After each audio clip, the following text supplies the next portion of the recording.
천연독교회 충계 소그룹 전도회에 오신 여러분들을 환영합니다. 총 주제 애굽에서 시내산까지 오늘은 셋째 날 유월절과 그 의미에 대해서 살펴보겠습니다.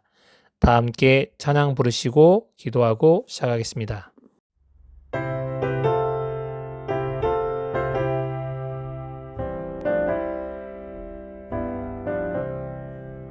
예수 앞에 나오면 모든 죄 사하고 주의 품에 안기어 편히 쉬겠네.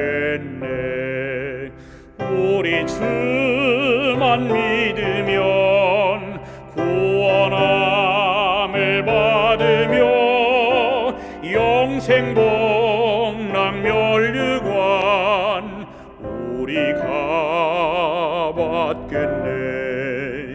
예수 앞에 날마다 은총을 받으며 마음의 기쁨 넘쳐서 감사하리라. 우리 주만 믿으면 구원함을 받으며 영생 복락 멸류관 우리가 받겠네. 예수 앞에 설 때에 흰 옷을 입으며 밝고 빛난 집에서 같이 살리라. 우리 주만 믿으면 구원함을 받으며 영생 복락 멸류관 우리가 받겠네.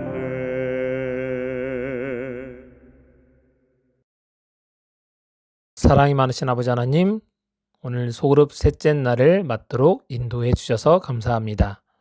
오늘도 유월절과 그 의미에 대해서 말씀을 통해서 은혜 받는 시간 될 수 있도록 주의 은혜가 함께하여 주시기를 사랑과 은혜가 충만하신 그리스도의 신 예수의 이름으로 간절히 기도합니다. 오늘은 유월절과 그 의미에 대해서 살펴보겠습니다. 이스라엘 백성들은 하나님의 선택받은 백성들이었습니다.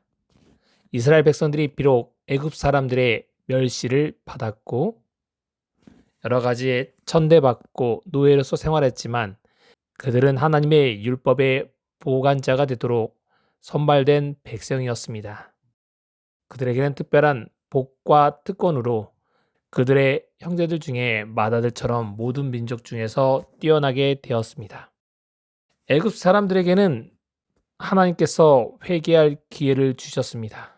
그들이 하나님의 명령에 따라서 수확물과 양떼와 가축들을 잘 피신시켰다면, 아니 그들이 회개했다면 그들은 멸망당하지 않았을 겁니다. 그러나 하나님의 명령을 완강하게 저항했기 때문에 그들에겐 최후의 재앙, 10번째 재앙이 내릴 준비를 하고 있었습니다. 여호와께서는 선고를 하시기 전에 이스라엘 자손에게 애굽을 떠나라는 지시를 먼저 말씀하셨습니다. 그래서 그들에게 유월절을 준비하면서 이렇게 지침을 내립니다. 먼저 각 가정은 흠없는 양을 선택하라고 얘기합니다. 흠없는 새끼 양이나 새끼 염소를 먼저 준비하고 그 잡은 피를 이용하여 우수초 묶음으로 그 피를 좌우와 임방에 뿌리라고 말씀하셨습니다. 이 표시가 있으면 천사가 그 집에 들어오지 않고 넘어간다라는 영어로 패스 오버 유월절이 될 거라고 얘기하셨습니다. 그 밤중에 사람과 짐승을 물어나고 애굽 가운데 처음 난 것은 이 문설주와 임방에 바르지 않는 모든 사람은 다 죽었습니다. 그러나 이스라엘 백성들은 하나님의 명령을 지켰기 때문에 그들은 죽지 않았습니다. 출애굽기 10장 13절에 내가 피를 볼 때 너희를 넘어가리니 재앙이 너희에게 내려 멸하지 아니하리라. 그래서 영어로 패스 오버, 넘어가다 라는 뜻이 바로 6월절이 되었습니다. 그러고 나서 하나님께서는 이스라엘 백성들에게 이렇게 얘기하십니다. 사람이나 짐승이나 막론하고 처음 난 것은 다 여호와의 것이니 그들이 하나님께 드리라고 얘기합니다. 드릴 수 없을 때는 속전을 드림으로 대신 할 수 있다라고 얘기합니다. 이는 하나님께서 이스라엘에게 주신 율법의 하나였습니다. 하나님께 감사해서 6월절을 잊지 말고 지키라고 말씀하신 겁니다. 그래서 6월절은 두 가지 의미를 지닙니다. 첫 번째, 6월절은 기념적 의미로서 애굽에서 구원받은 사실을 기억하라는 것이었습니다. 이스라엘 민족에게서는 바로 이 날이 그들에게는 해방의 날이었기 때문입니다. 애굽에게는 멸망의 날, 심판의 날이지만 이스라엘 백성들에게는 역사적 해방의 날로 기억되는 날이었습니다. 바로 이것이 장차 그리스도께서 당신의 백성을 죄의 속박에서 해방시키는 더 큰 구원을 예표하는 것이었습니다. 희생제물로 바쳐진 새끼 양은 하나님의 어린 양, 곧 십자가에 달리신 그리스도를 예표하는 것이었습니다. 그러므로 그리스도는 그리스도의 보혈을 적용합니다. 그래서 온 세상을 위하여 죽으신 그리스도의 희생을 기념해야 됩니다. 우리 각자를 위하여 죽으셨다는 것을 우리는 믿어야 합니다. 속죄 희생의 공로를 우리 자신에게 적용시켜야 하는 것입니다. 6월절 양의 피처럼 그리스도의 보혈이 우리의 삶에 적용돼야 됩니다. 그럴 때의 구원은 완성되고 우리는 그리스도를 더욱 신실히 믿게 될 것입니다. 피는 반드시 중요합니다. 희생이 없으면 우슬초로 임방과 문설주에 바르지 않으면 안 되었습니다. 마찬가지로 그들은 대신에 꼭 양이 죽어야 되었습니다. 피를 발라야 됐고 이것은 우리 그리스도의 희생의 공로가 없이는 우리의 죄가 용서받을 수 없음을 뜻하는 것이었습니다. 그러므로 6월절은 그리스도를 통한 죄의 속박에서의 완전한 해방을 의미합니다. 개인적 믿음을 의미합니다. 하나님의 명령에 따라야 되는 순종을 의미하는 것입니다. 6월절을 현대적으로 적용하면 그냥 역사적 단순한 사건이 아니라 오늘날도 우리의 영적인 삶에서 적용되는 중요한 교훈을 담고 있습니다. 우리는 그리스도의 희생을 날마다 기억하고 그 보혈의 공로를 우리의 삶에 적용시켜야 됩니다. 그럴 때만이 진정한 구원을 경험할 수 있습니다. 성경에서의 6월절의 상징과 의미입니다. 성경에서는 사용된 상징들은 깊은 의미를 담고 있습니다. 우슬초, 어린 양의 고기, 누룩 등의 상징은 우리에게 신앙상에서 중요한 교훈을 주고 있습니다. 첫 번째, 우슬초는 정결함의 상징입니다. 우슬초는 문둥병자를 정결하는 데 사용되는 정화의 도구로 사용되었습니다. 우슬초로 말미암아 부정함이 제거되었습니다. 죽은 사람을 만진 이들은 우슬초로 말미암아 정결하게 되었기 때문입니다. 두 번째, 그리스도의 살과 피를 의미합니다. 그리스도의 말씀을 통해 믿음으로 영적 능력과 영향을 공급받아야 함을 의미합니다.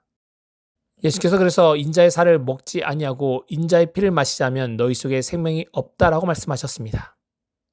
내 살을 먹고 내 피를 마시는 자는 영생을 얻었다라고 요한복음 6장 54절에 말씀하셨기 때문입니다. 그렇기 때문에 그리스도를 따른 자는 말씀을 섭취해야 됩니다. 하나님의 말씀을 먹고 소화시켜야 됩니다. 그 말씀으로 말미암아 그들은 변화되어야 합니다. 그리스도의 능력으로 그분과 같은 형상으로 화해야 하는 것입니다. 하나님의 속성을 반사해야 합니다. 그리스도의 정신과 사업이 제자의 정신과 사업의 일치하였던 것처럼 우리는 그 모든 것을 동일시해야 합니다. 그리고 여섯 번째, 쓴 나물을 그들은 먹었습니다.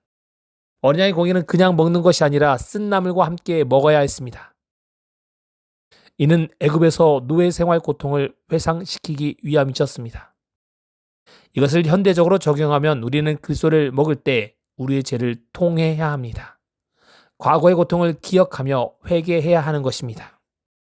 회개가 없으면 우리들 삶에 나아짐이 없습니다. 그렇다면 누룩 없는 떡은 무엇일까요? 누룩 없는 떡은 죄의 누룩을 제거하는 것을 의미합니다. 그리스도부터 생명과 영향을 받고자 하는 모든 사람들에게서 죄의 누룩은 일소돼야 합니다. 누룩이 있어서는 안 되는 것입니다. 새 덩어리가 되기 위해서는 묵은 누룩을 내어 버리라고 말씀하십니다. 우리의 유월절 양 곧 그리스도께서 희생이 되셨다라고 고린도서 5장 7절은 말합니다. 그리스도의 희생이 있었습니다. 오직 순전함과 진실함의 누룩 없는 떡으로 하라고 얘기합니다. 누룩은 순전하고 진실함을 뜻합니다. 누룩 없는 떡은 순전함과 진실함을 뜻합니다. 그렇기 때문에 믿음으로 행해야 합니다. 유월절은 구원의 완성입니다. 믿음과 행함으로 조화가 되기 때문입니다. 행함으로 나타나는 믿음이 필요합니다. 믿음은 행함으로 증명돼야 합니다. 믿기만 하고 말만 하는 것으로 이루어지지 않습니다. 믿음으로 얻는 구원이 반드시 필요합니다. 행함이 아닌 믿음으로 구원을 얻으라고 얘기합니다. 다시 말하면 사람은 행함이 아닌 믿음으로 구원을 얻게 되어 있습니다. 그의 믿음은 행함으로 말미암는다 나타난다고 얘기합니다. 믿음은 겉으로 보이는 행동이 보여야 하는 것입니다. 억지로 행하는 게 아니라 그리스도를 사랑하기 때문에 행하는 믿음으로 행해야 된다고 얘기합니다. 그래서 그들은 믿음의 증거로 임방과 문설주에 피를 발라야 됐습니다. 구원을 확보하기 위해서 그들은 믿기만 하도 되었지만 반드시 양을 잡고 임방과 문설주의 피를 발라야 되었던 것입니다. 마찬가지로 우리도 해야 할 일은 죄에서 순종으로 돌아서야 하는 것입니다. 늘 믿음과 행함이 함께 와야 하는 것입니다. 그러므로 유월절의 영적 의미는 어린 양의 희생이 반드시 있었습니다. 죄를 위한 대속물로서 어린 양이 희생되어야 되었습니다. 두 번째, 그 잡은 양으로 문설주와 임방에 피를 발라야 되었습니다. 이것은 우리의 구원의 휴식을 뜻하는 것입니다. 그리고 잡은 고기를 먹어야 되었습니다. 쓴 나물과 함께 먹어야 됐습니다. 고통을 잊지 말라는 겁니다. 그리고 어린 양 대신 그리스도와의 연합을 상징하는 식사를 하라고 그분께서 말씀하셨습니다. 그리고 마지막으로 애굽에서 그들을 해방시켜 주셨습니다. 죄 속박에서 벗어나는 자유를 뜻하는 것입니다. 아홉 번째는 유월절은 믿음의 증거입니다. 백성들의 명령을 순종함으로 믿음의 증거를 나타냈습니다. 행동을 믿음으로 보여주는 것이 중요합니다. 구원을 바라는 사람들은 자신들이 해야 할 일이 있음을 깨달아야 합니다. 아무것도 하지 않고 몇 사람이 하는 것이 아니라 하나님의 은혜와 인간의 책임은 함께 하기 때문입니다. 범죄의 형벌에서 속량할 수 있는 분은 오직 예수 그리스도뿐임을 우리는 잊지 말아야 합니다. 드디어 이스라엘 백성들은 유월절이 지나고 애굽에서 출발합니다. 바로가 말합니다. 너희와 이스라엘 자손은 일어나 내 백성 가운데 떠나서 너희 말대로 가서 여호와를 섬기라고 말합니다. 너희의 말대로 양도 소도 가져가라. 바로는 떠나보내면서 다 가져가지고 자신을 위하여 축복하여 나라가 망하지 말게 해달라고 얘기합니다. 그리스도 안에서 새로운 여정이 시작된 것입니다. 우리는 죄악된 상태에서 먼저 죄를 인식해야 됩니다. 과거의 고통을 기억해야 합니다. 그리스도의 희생을 수용해야 합니다.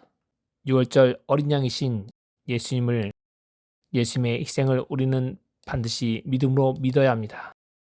그리스도의 말씀으로 양육해야 합니다.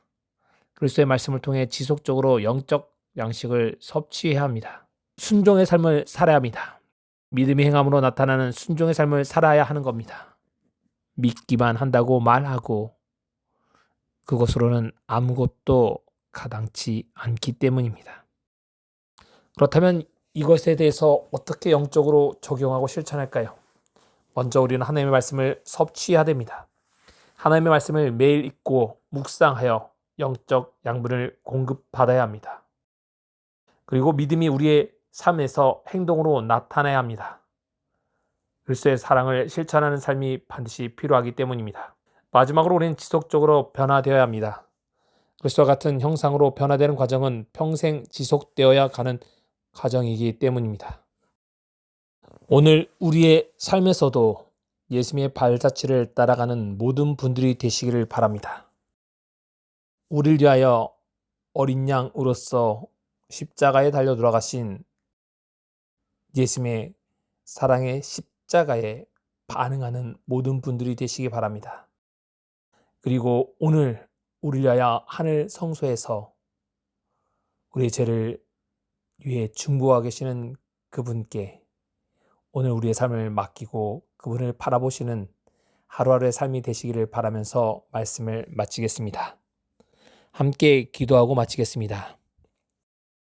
우리의 어린 양 되신 예수님의 은혜에 감사드립니다. 우리의 삶 속에서 우리를 위해 달려 돌아가신 그 십자가의 의미를 매일매일 생각하고 그 사랑에 반응하는 저희들이 될 수 있도록 은혜 베풀어 주시기를 간절히 기도합니다. 그래야 하나님의 사랑을 주변 이들에게 전하는 재림 성도가 될 수 있도록 은혜 베풀어 주시기를 간절히 기도합니다. 그리고 지금 하늘 지성소에서 우리의 죄를 위해서 끊임없이 탄원하고 계시는 예수님의 사랑에 반응하는 저희가 될 수 있도록 은혜 베풀어 주시기를 사랑과 은혜가 충만하신 예수 그리스도의 이름으로 간절히 기도합니다. 내일 4월 17일 목요일은 출애굽과 홍해를 건넘이라는 제목으로 함께 은혜를 나누고자 합니다.